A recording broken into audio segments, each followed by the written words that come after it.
ये आइडिया कहाँ से आया, कहाँ सॉफ्टवेयर इंजीनियरिंग और कहाँ पे ये अरोमा थेरापी? मेरे पास 100 के करीब एम्प्लॉयज़ हैं, काम कर रहे हैं। और स्टार्ट तो मैंने जैसे कि बताया कि बहुत छोटे से किया, 50-60 हज़ार से मैंने अपना बिज़नेस स्टार्ट किया। क्या आप पाकिस्तान के वाहिद अरोमा थेरापिस्ट हैं, यानी कि खुशबू से इलाज करते हैं आप? जी, खुशबू से ही इलाज होता है और ये जो इलाज है ये अभी का नहीं, ये हज़ारों साल पुराना इलाज है। पहले तो आप सिर्फ यहाँ पर शहद सेल करते थे, फिर एक ऐसा वक्त भी आया कि America, Canada, UK, Germany, Italy, पूरी दुनिया में आपका शहद और आपकी चीज़ें जाने लगी। उर्दू पॉइंट की वीडियोस देखने के लिए हमारा चैनल सब्सक्राइब कीजिए और बेल के आइकन पर क्लिक कीजिए ताकि आप हमारी तमाम आने वाली वीडियो से बाखबर रह सकें।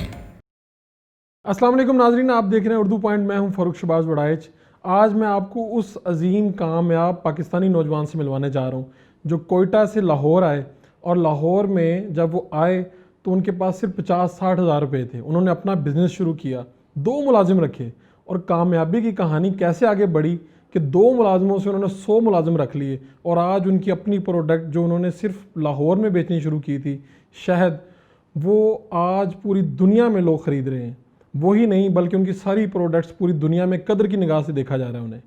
नजम मज़ारी, इनकी कामयाबी की कहानी है क्या, मुश्किलात क्या आई और कामयाबी कैसे मिली, ये कामयाबी की कहानी इन्हीं की ज़ुबानी सुनते हैं। कोयटा से लाहौर आए और 50-60 हज़ार रुपये पास थे आपके, फिर ऐसा क्या जादू चलाया कि महाना आमदन लाखों में हो गई और 100 मुलाजिम रख लिए? जी वड़ाइच साहब, ये मेरा सिलसिला स्टार्ट ऐसे हुआ था कि मैं 2008 में लाहौर आया था तो सॉफ्टवेयर इंजीनियरिंग करने। तो यहाँ मेरी सॉफ्टवेयर इंजीनियरिंग कंप्लीट हुई, तो उसके बाद जब मेरा बिज़नेस स्टार्ट करने का मेरा इरादा हुआ तो मैं सॉफ्टवेयर इंजीनियर तो था, मुझे था कि मैंने रहना तो अपनी आईटी फील्ड के अंदर ही है, लेकिन ऐसा क्या किया जाए कि थोड़ा सा कुछ नेचुरल ऑर्गेनिक को भी साथ टच किया जाए। तो बाद में मुझे फिर जो है ऑर्गेनिक के अंदर एसेंशियल ऑयल्स का पता चला, जिसे आप अरोमा थेरेपी कहते हैं। तो उस पर मैंने काफ़ी वर्किंग की, देखा कि क्या मैं यही ऑयल्स बना सकता हूँ। तो अल्लाह का शुक्र है, जब मुझे उसमें कामयाबी हुई तो मैं फिर एज ए अरोमा थेरेपिस्ट बन गया और मैंने इस तरह अपने ऑयल्स का काम जो स्टार्ट कर दिया। तो क्या आप पाकिस्तान के वाहिद अरोमा थेरापिस्ट हैं, यानी कि खुशबू से इलाज करते हैं आप? जी, खुशबू से ही इलाज होता है और ये जो इलाज है ये अभी का नहीं, ये हज़ारों साल पुराना इलाज है। इब्न सीना, बुल सीना से ये स्टार्ट हुआ था। इब्न सीना ने इसकी इन्वेंशन की थी और उसमें इसका इलाज होता है, जैसे कि लेवेंडर है जिसको आप स्लीप थेरेपी में यूज़ करते हैं, नींद के लिए इस्तेमाल होता है। ग्रेप फ्रूट है जिसको आप एनर्जी के तौर पर इस्तेमाल करते हैं। तो सदियों से इसका इलाज होता हुआ आ रहा है और मैं इसका पाकिस्तान में पहला फर्स्ट सर्टिफाइड अरोमा थेरेपिस्ट हूँ। इंटरनेशनल जो अरोमा एसोसिएशन है उसका वाहिद मेंबर हूँ। ये चीज़ क्या है अरोमा थेरेपी? अरोमा थेरेपी, ये अरोमा कहते हैं महक, खुशबू को थेरेपी कहते हैं इलाज, यानी कि खुशबू से आपका इलाज होता है। यानी कि जब आप किसी चीज़ को स्मेल करते हैं तो उससे आपकी नींद बेहतर होती है, उससे आपकी एनर्जी आती है। जैसे कि मैंने दीगर भी अपने इंटरव्यूज़ में एक टाइगर बाम की मैं अक्सर एग्जांपल देता हूँ कि जब आपके सर में दर्द हुआ करता था तो आप एक टाइगर बाम यूज़ किया करते थे, वो अरोमा थेरेपी की बेस्ट एग्जाम्पल थी। तो अगर एक बाम का सर लगाने से आपका सर का दर्द ठीक हो सकता है, तो इसी तरह वो आपको डिप्रेशन से भी अरोमा थेरेपी निकाल सकती है। आपके वेट लॉस में उसका बड़ा एक काम है, और भी जितनी भी आपकी मेंटल इश्यूज होते हैं वो उसको अरोमा थेरेपी खुशबू से कौन कौन सी बीमारियां हैं जिनको हल किया जा सकता है? ज़्यादातर जो वर्ल्ड वाइड में जिस चीज़ के ऊपर रिसर्च चल रही है, तहकीक चल रही है, वो तो है डिप्रेशन के ऊपर। उसमें लेवेंडर का बहुत बड़ा रोल है, उसमें ग्रेप फ्रूट का बहुत बड़ा रोल है, और अगर आप फूड इंटेक में लें तो उसमें अश्वगंधा, जिसको पाकिस्तान में आशू के नाम से कहा जाता है, उसका एक बहुत बड़ा रोल है, जिससे वो डिप्रेशन को काफ़ी हद तक कम करने में कामयाबी भी मिली है लोगों को इसमें। नहीं, मैं ये समझना ये चाह रहा हूँ कि आपने इतनी तरक्की कैसे कर ली, और ये आइडिया कहाँ से आया, कहाँ सॉफ्टवेयर इंजीनियरिंग और कहाँ पे ये अरोमा थेरापी?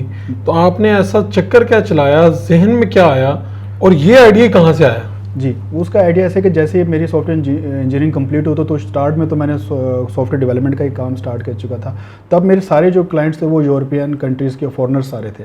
तो जब मैं उनसे जब हम प्रोजेक्ट उनका डिलीवर करते थे तो उसके बाद वो हमसे रिक्वेस्ट करते थे कि वो पाकिस्तान से कुछ चीज़ें जो ऑर्गेनिक होती थी तो वो मुझे क्या करते थे कि वी आर DHL मुझे आप भिजवा दें। तो इस तरह मैंने जब उनको चीज़ें एज ए गिफ्ट भिजवाना शुरू कर दी, उसके बाद उन्हीं जो फॉरेनर्स को मैं भिजवाता था उनके रिलेटिव्स की तरफ से मुझे इतने ज़्यादा ऑर्डर्स आना शुरू हो गए थे, तो मैंने सोचा क्यों ना मैं इसका प्रॉपर ही पाकिस्तान में एक काम शुरू कर दूं। तो जब मैंने काम इसका स्टार्ट किया तो अल्लाह का शुक्र है, मुझे यूरोप की फॉरेन कंट्री से बहुत अच्छा इसका फीडबैक आया। तो शुरू में तो मैंने बाहर ही सेल की, फिर मैंने सोचा क्यों ना इसको हम पाकिस्तान में ही सेल करना शुरू कर दें। तब बाद में मैंने अपना ब्रांड चिल्तन प्योर से रजिस्टर कराया, डेवलप किया। तो अब अल्लाह का शुक्र है, हम अपनी नेचर, अपनी डोमेन में और ऑर्गेनिक में पाकिस्तान के सब नंबर 1 कंपनीज़ हैं, और इसमें अब मेरे पास 100 के करीब एम्प्लॉयज़ हैं, काम कर रहे हैं। और स्टार्ट तो मैंने जैसे कि बताया कि बहुत छोटे से किया, 50-60 हज़ार से मैंने अपना बिजनेस स्टार्ट किया। तब तो आपके हालात ये थे कि ऑफिस में बैठने के लिए कुर्सियां भी नहीं थी जी। तब क्या किया, तो लोगों को मुतमिन कैसे करते थे? लोग मुतमईन ऐसे हम करते थे, जैसे कि मैंने बताया कि हम बस जब नीचे बैठा करते थे तो अक्सर वो मेरे जो एम्प्लॉयज़ थे, 2 एम्प्लॉयज़ थे तब मेरे, 2 से हम 100 तक पहुँचे, अल्लाह का शुक्र है। तो वो मुझसे क्वेश्चन करते थे कि सर हम नीचे क्यों बैठते हैं, तो मैं कहता था कि बेटा नीचे बैठना सुन्नत है, सुन्नत है, सुन्नत है, अब नीचे ही बैठेंगे ज़्यादा बेहतर रहता है। तो इस तरह तरीके से मुझे टैकल करना पड़ता था, लेकिन अल्हम्दुलिल्लाह हमने चलाया है। तो 20-20 घंटे मैंने मेहनत की है, 20-20 घंटे तक मैं ऑफिस में काम करता था और अपने ऑफिस में ही सोता था। और वो खर्चा बचाने के लिए कि यार कहीं घर रेंट पे लूँगा तो उसका एक्सपेंस होगा, तो रहने के लिए एक ही कमरा था, वही मेरा ऑफिस था, वही मेरा घर था, वही किचन था, वही सब कुछ था। तो हमने 20-20 घंटे काम किए, सिर्फ 4 घंटे शुरू में, पहले 2 साल तो मैं सिर्फ 4 घंटे दिन में सोता था। तो अल्लाह का शुक्र है, इसलिए अल्लाह ने इतनी जल्दी हमें कामयाबी दी है। और पहले तो आप सिर्फ यहाँ पर शहद सेल करते थे, फिर एक ऐसा वक्त भी आया कि America, Canada, UK, Germany, Italy, पूरी दुनिया में आपका शहद और आपकी चीज़ें जाने लगी। जी ऐसा था। ऐसा किया क्या आपने? जी स्टार्ट में ऐसे था कि जो बेरी जो शहद का हनी है वो हमने सेल करना स्टार्ट किया था। अब जो फॉरेनर्स हैं वो शहद के जो है शहद को बहुत ज़्यादा पसंद करते हैं, ख़ासतौर पे जो बेर का शहद है। उसके बाद जो है ना फिर हमने स्टार्ट किया, हमने सोचा कि क्यों ना यार ऐसे किया जाए कि ऑयल्स को भी ऐड किया जाए। तो फिर बाद में हमने ऑयल्स, पाउडर, मोरिंगा पाउडर, आशू पाउडर को भी ऐड किया और अल्लाह का शुक्र है उसका भी बहुत एक अच्छा फीडबैक आया हमें वहाँ से। तो सबसे ज़्यादा कौन सी ऐसी चीज़ है जो सबसे ज़्यादा लोग पसंद करते हैं, ख़ास तौर पे बाहर की दुनिया में? गोरे जो चीज़ सबसे ज़्यादा मंगवाना पसंद करते हैं आपसे? जो सबसे ज़्यादा जो पसंद किया जाता है वो तो हमारे ऑयल्स पसंद किए जाते हैं, क्योंकि हमारे प्योर नेचुरल ऑयल है कि जैसे बादाम का तेल है वो बहुत ज़्यादा पसंद किया जाता है। अश्वगंधा जिसको आप आशू पाउडर कहते हैं वो गोरों को बहुत ज़्यादा पसंद है। शहद में जो जैसे मैंने बताया कि बेरी का शहद वो तो पसंद होता है। ग्लूटेन फ्री जो आपको, तो ग्लूटेन का कुछ इशू खासतौर पर बच्चों में 10, अभी पाकिस्तान में भी हमारे 20% जो आबादी है उनको ग्लूटेन का इशू होता है। तो ग्लूटेन में बकवीट है, किनवा है, वो ग्लूटेन फ्री है। और एक और जो चीज़ है जिसे आप कहते हैं स्टीविया होता है कि एक पत्ता है जो कि नेचुरली मीठा है, नेचुरली मतलब वो मीठा स्वीट है, उसमें कोई कैलोरीज कोई कार्ब्स नहीं है। तो अब उस पर हमारा चल रहा है कि उस तरह की चीज़ें हम जो है ना यूरोप में इंट्रोड्यूस कराएं ताकि वो नेचुरल चीज़ों की तरफ आएँ कि यानी अगर मीठा भी खाना है तो नेचुरल पत्तों का भी मीठा एक बना हुआ आता है, उसे आप यूज़ करें, उसे आप कंज्यूम करें, वो आपकी हेल्थ के लिए बहुत ज़्यादा तो फायदेमंद क्या ये जितने पाउडर्स हैं, जितने ऑयल्स हैं, ये शहद है, इनके अंदर सारी इंसानी बीमारियों का इलाज मौजूद है? जी देखिए, जितनी भी आप दूसरी फार्मास्यूटिकल में जाएं, न्यूट्रास्यूटिकल में जाएं, उसमें होती तो यही चीज़ें हैं। इन्हीं चीज़ों को ही, नेचुरल चीज़ों को ही प्रोसेस करा के ताकि वो लोगों के एक रेंज में आ जाएं। दवाइयों में जो चीज़ मिक्स करके उनको खिलाई जाती है वो हम डायरेक्ट खिला रहे हैं लोगों वो हम उनको डायरेक्ट दे रहे हैं। जैसे कि मैंने आपको कहा था कि अगर आप कोई भी एंजाइटी, स्ट्रेस की मेडिसिन आप देखें किसी फार्मास्यूटिकल से, उसके इंग्रेडिएंट्स पूछें तो उसके अंदर अश्वगंधा ही होगा, और हम उसको डायरेक्ट सेल कर रहे हैं, उसको एज ए रॉ यूज़ करें ताकि इंसान खुद ही उसको यूज़ करके अपने हिसाब से यूज़ कर रहे हैं। यही कंपनीज, ये फार्मास्यूटिकल, वो आपको एक कैप्सूल में डाल के और हज़ारों रुपए का दे रहे होते हैं, हम इसका पूरा पाउडर आपको 1000 रुपीज़ का दे रहे हैं। तो जब कोयटा के पहाड़ों से आप लाहौर की तरफ आए तो कभी आपने सोचा था कि इतनी तरक्की करेंगे कि 2 से शुरू करेंगे और 100 मुलाजिम रख लेंगे और फिर लाखों रुपए महाना आमदन होगी? कभी सोचा था? इसके बारे में बस माँ बाप की दुआएं थी, पेरेंट्स की, और उनकी बड़ी एक दुआएं मेरे साथ थी। तो मुझे था कि अल्लाह हम कामयाबी देगा मुझे इस चीज़ में, क्योंकि मैं 20-20 घंटे काम कर रहा था। तो मैंने कहा ये हो नहीं सकता कि एक इंसान दिन में 20 घंटे काम करता हो, उसके बावजूद आपको कामयाबी ना मिले। तो इस पर मुझे अपने अल्लाह पे बड़ा भरोसा था और अल्लाह का शुक्र है फिर वो कामयाबी मिली भी। और अभी भी जो मेरे ड्रीम्स हैं, जहाँ तक मैं जिस स्टेज पे पहुँचना चाहता हूँ उस पर तो अभी तक मैं सिर्फ 5% ही पहुँच चुका हूँ। और अभी बड़े सफ़र है, अभी हमने करना है, पूरी दुनिया में हमने अपना काम फैलाना है। 3-4 कंट्रीज़ तक तो हमारे प्रोडक्ट जा रहे हैं, जिसमें US है, UK है, जर्मनी है, कनाडा है। तो मैं चाह रहा हूँ कि जितनी भी कम से कम मेरे 200 कंट्रीज़ तक तो मेरा प्रोडक्ट पहुँचे।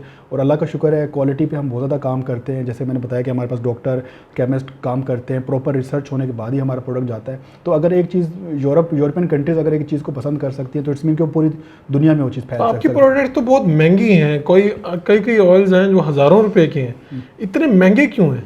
जी जैसे कि मैंने बताया कि जो ऑयल्स होते हैं इसके अंदर, क्योंकि देखिए प्योर चीज़, खालिश चीज़ हमेशा महंगी होती है। जो चीज़ आपको सस्ती मिलती है इट्स मीन कि उसके अंदर कोई ना कोई डाइल्यूशन, कोई ना कोई मिलावट की गई है ताकि उसके रेट को कम किया गया है।